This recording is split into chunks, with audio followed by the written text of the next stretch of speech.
चलिए जानते हैं कृष्ण जी का नाम लड्डू गोपाल कैसे पड़ा। भक्ति भूमि में भगवान श्री कृष्ण के एक परम भक्त कुंभनदास रहते थे।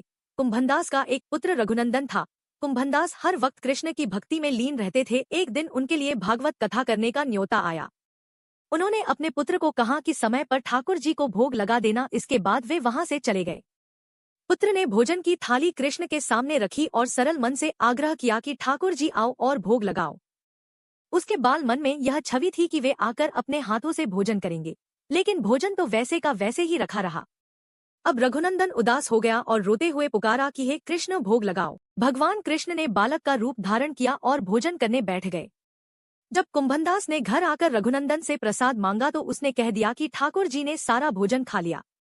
कुंभनदास को लगा बच्चे को भूख लगी होगी, वही सारा भोजन खा गया होगा।